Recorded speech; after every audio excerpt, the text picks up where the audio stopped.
Hello, my name is Isak and this is my brother Adam, and we're sitting here with Johannes, the chairman of the VEKN at the EC in Warsaw 2011, and we're going to talk about with you a little bit about his duties as a chairman. What are your primary duties?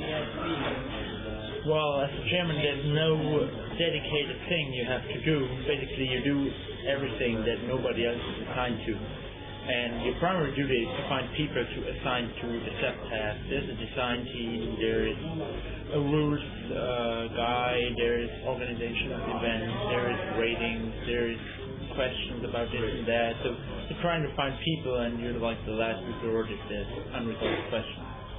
So you're like the manager, more or less. So. Yeah. It's not like a classical manager, because in theory you have no real authority over people, but we all be nice and we get along great. So you try to fit in and fit the holes and find people. That's basically it. Motivate people. So you have the inner circle and board of directors. Yeah, we have the inner circle. We have Robert Gowdy, who does communications. We have David Situ, who writes everything down, which is great. We have Pascal Bertrand, who is the rules guy. He does a great job. Then we have a design team, a couple of people on that, and we have, I'm sure I'm forgetting some people. There are people. We have the national coordinators for every country.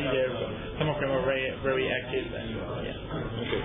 So how did it end up that you became the chairman of the event?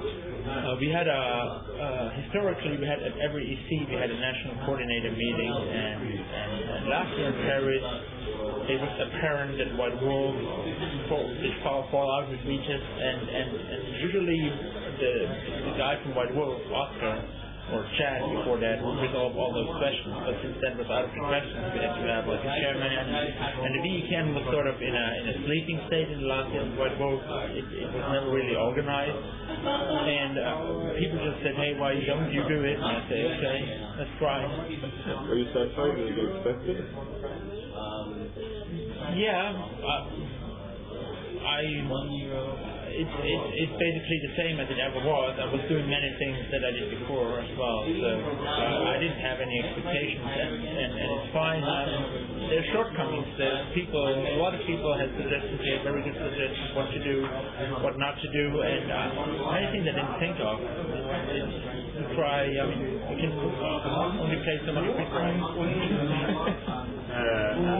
During the transition and maybe even now, how closely have you been working with White Wolf? Anything at all? Or? Yeah.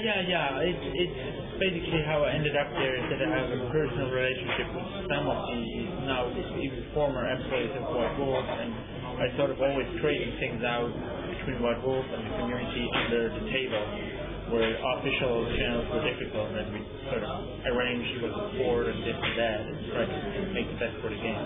But nothing in the recent year, or? No.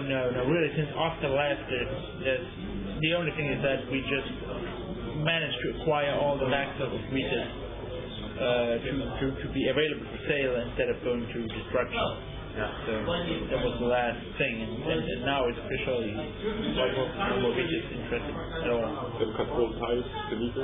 They cut all ties to Regis, yeah. They cut all ties to a lot of things, to be honest. Were you involved in the decision, or informed in the decision to stop producing meters in any way before the competition? I had no say. I was informed a long time ago what the plan is and was, and I tried to turn it around many times, but no way to do it for several reasons. I can't really talk about a lot of things here, but yeah.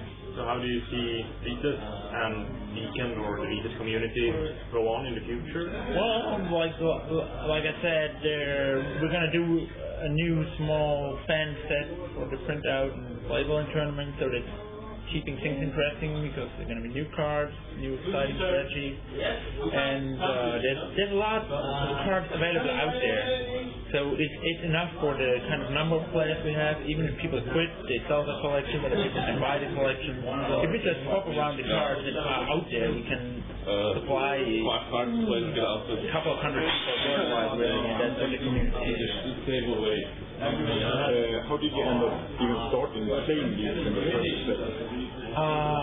That's way back. I was playing Magic. I was playing lots of Magic in fact with Andreas there, and he's been playing Magic since '94, and we're playing Magic like crazy. And he was always like, "Yeah, it's this vampire game. You play with 5 players." I'm like, I don't want to play this crap. And it was going on and on for years, and finally I caved in, and we had a game, and I found it totally exciting, and sold my Magic cards a year later, and basically my first tournament was the finalized pre-release. Pre-release, yeah. Oh, so that's 2001. Okay, 10 years ago you had your first tournament? Yeah, 10 years ago. When did you start to get yourself involved in the organization and the official part of it?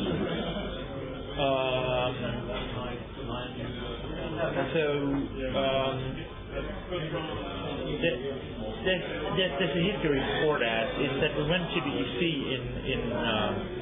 in Vienna a couple of times, and I met a lot of guys from France and so on, and I thought these were nice guys from Belgium. So I started to go to the tournaments there. And that's not something people really did before. There was like the French qualifier, and there were 40 French guys. Then I was showing up, and I was like the German guy at the French qualifier. It was something new. So, and I did it over and over, and I invited people, and I sort of started a thing where people would still play the qualifier. And we hosted a German qualifier where a lot of people traditionally we would have like 16 people from all the nations. So it was great, and then Andreas and I, we did the EC in 2004 in Heidelberg, and that went well, which was nice, and then I sort of always shared with Andreas the national coordination of Germany. I was behind even creating national coordinators. It was an idea that was very difficult to realize in the beginning because a lot of people were against it, and we realized that. I worked with Stefan Labru on the rating system. It's sort of nobody did anything. I was just like, hey, let's do it, and did it. And you're a person that by nature solves issues. Yeah, I'm just like I have to take care of everything. It's a habit. You also have a shop. How is this in the timeline? Started 2005, I think. It was like we always bought our stuff cheap-ish from the German distributor because they were friends of us and they sold it cheap, and we, like for our friends, we sold them cheap too. And after a while we were like, well, we can make this like a website and sell the stuff. Because a lot of people were complaining you can't find Vitas and it's difficult and you have to order from the US and I don't know. So we started it and to sell some cards, make up for the cost, and then it started okay, and then the first really it did great. We sold like really a lot of cards, and we realized this is a business, and so we were driving it as a business. And at the same time, we tried to give back. We paid all the shipping for all the support, wherever we shipped, and stuff like that. We gave free stuff whenever, we were running it as a business, but we're taking a serious part of the profits and reinvesting it, giving the people stuff. But the shop is now going to support Vitas to some extent? Yeah, like I said, we bought the back stuff for White Wolf, like all the cards, and a part of that we can give out for free. There's an arrangement that allows that. So that's not really something we are giving, that's something we arranged for. We're still going to pay for the shipping. So, what do you think about Vitas and the future, and the future steps in the community? I don't know, it's hard to say. I mean, a lot of people are here, a lot of people said they're willing to show up. Even we had a lot of people that are never going to an EC who came here.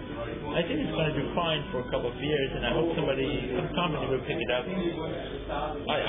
Maybe the fact that we'll do fan sets and they see there's a base and there's really some stuff coming out, and we'll get them interested. Cool. And you personally, what's your relationship to visas and what do you find fun with it, or what's the kick for you? I just enjoy playing. It sometimes can be frustrating, but most of the time it's great. And certainly I've met so many people playing Visas, and a lot of my really good friends are from over the world. Some like Stefan Labru, I met him years ago, and he doesn't even play Visas for a couple of years now, and I go to see him in Paris like 3-4 times a year, and they're my friends really now. And like my personal histories, I got really adopted by the French community. I can speak French, which helps, and I was going there all the time, and so that was nice. They kind of said, hey, he's one of us, and it's fun because it's traditionally difficult to deal with in the games and such because it's the French way. But I was very happy about how they adopted me. Teach me a lot of things. I learned to play like the hardcore version of Visas when I played with the French. We were playing ridiculous decks with 9-card combos in Germany, and then they came to a qualifier and ravished everybody with their 60-card rulebook decks. We were like, oh my god, this is really good. And we thought our decks were really good, but they were really not. I think we've all been there. Yeah. So that's, I mean, in wrestling, that's something I see changing. We came a long way from really crappy decks to less crappy decks to okay decks to see good decks in the tournament, try to make something similar.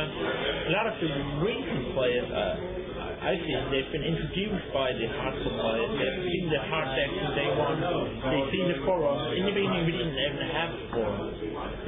We had nothing. We were just meeting and looking at the other decks, and one of the qualifiers was the only chance to see decks from other countries. So there was no internet and nothing,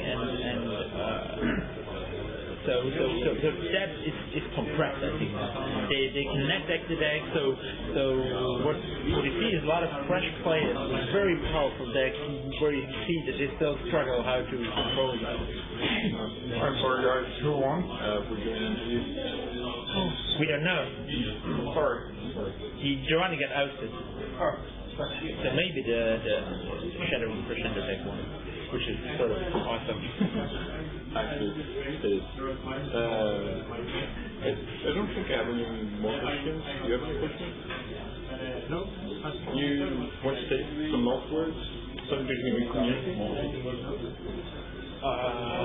It's really, I spend a lot of my time at Visas events and playing Visas, and I really hope it's going to go on for a while because it's so great and it gave so many people so much. Yeah. So I just hope it's going on, and I will do everything to make it happen. We thank you for this interview, and we thank you for all the hard work that you do for the community. It's really, really great that someone actually takes charge and steer this ship. I try. It's when you see how happy the people are, it really makes a difference. So thank you for that. Yeah. And thank you for your efforts in making videos and stuff. It's great. Our pleasure. Yeah. I think some of the stuff could be compressed a bit, but I watched them. Some of them were a bit longish, but they're really great. Might be the Swedish way. I don't know. Yeah. It's great stuff. And other people like Ralph with his blog and you see his website and so on. It's great that we have those kind of people as well. Yeah. All right. Yeah. Okay. Cool.